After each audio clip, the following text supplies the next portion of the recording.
the state. I definitely think that's a problem, and I think you go another step further. The state has too much power. You know, I serve on a local town board.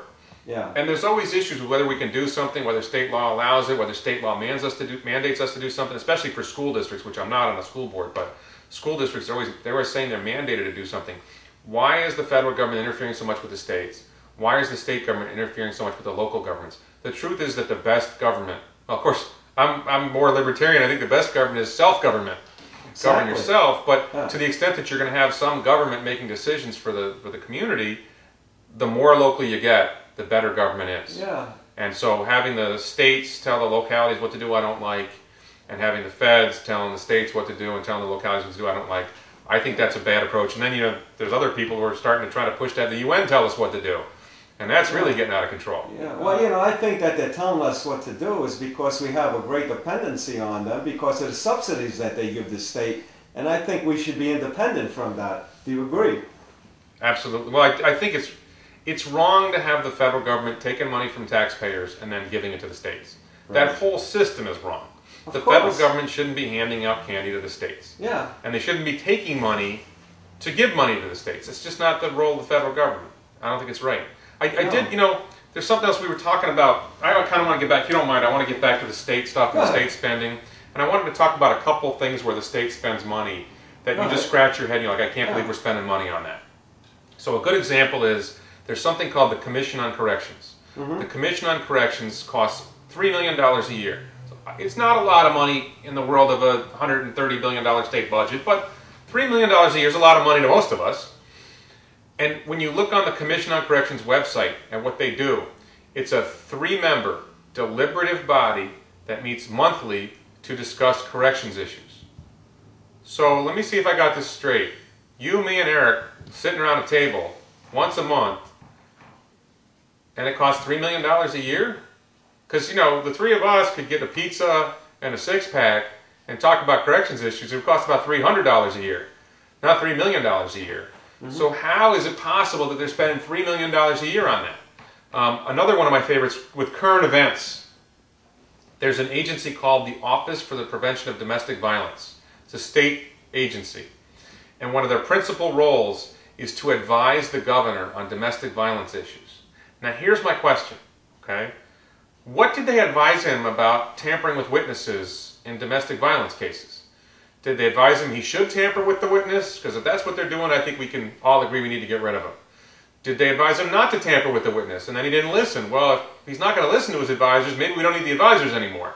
Or did they not give him any advice at all about tampering with witnesses? Again, you know, the governor is obviously not doing the right thing when it comes to domestic violence cases if he's tampering with a witness in a domestic violence case. Right. So I think it's pretty clear that agency is not accomplishing its mission in a way we want it to. There's another one called the Commission on Public Integrity, which is supposed to make sure that public officials, you know, aren't corrupt. Well, how many of our public officials have been convicted of something in the last, you know, been caught doing bad things? It's not working. So how about we stop spending money on things we can see plainly aren't working? Let's accept the fact that our public officials, there's some corruption there, and the answer to that is not to have a group of bureaucrats who do nothing and cost money. A better answer might be that the voters watch and pay attention and they vote guys out when they're corrupt.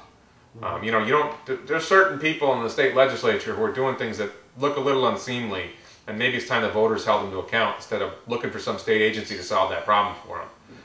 Another good one is there's an agency called the Office for Technology, state agency called the Office for Technology.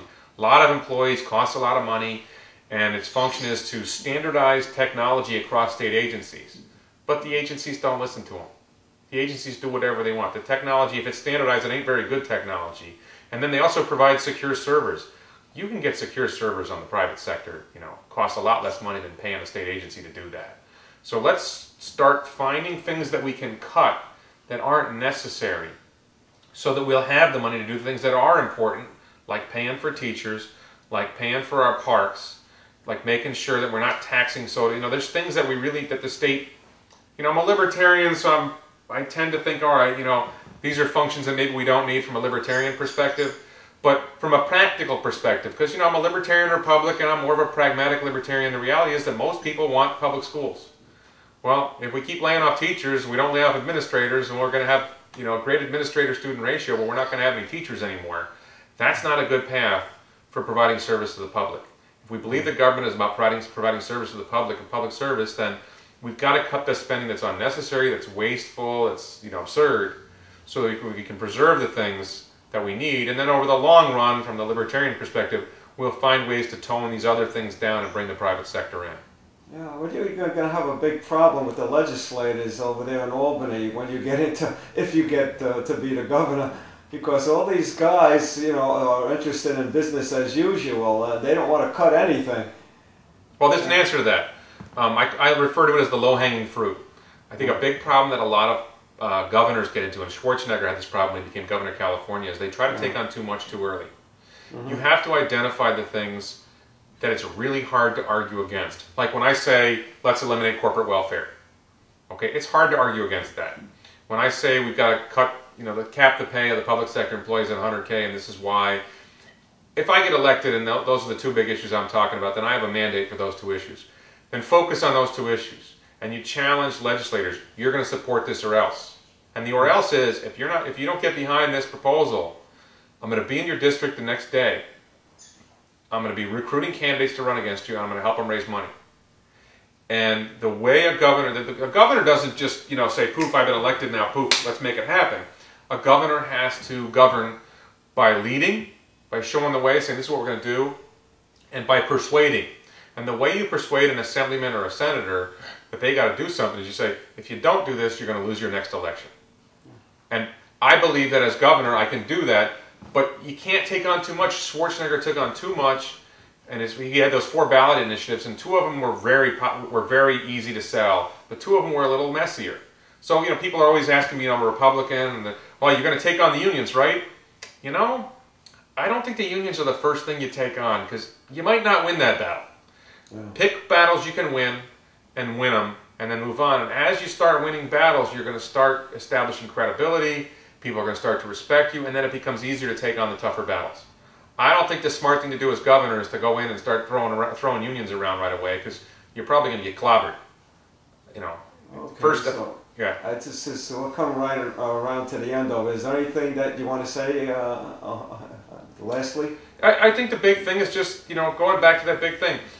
You're looking at a whole bunch of people running for a whole bunch of offices. Yeah. And we all know that the government needs to cut spending. It's way overdue time to cut spending, because otherwise it's all coming out of our pockets and our kids' pockets and our grandchildren's pockets. And the answer is... You want to give me your website again? Sure. The website is WREDLICH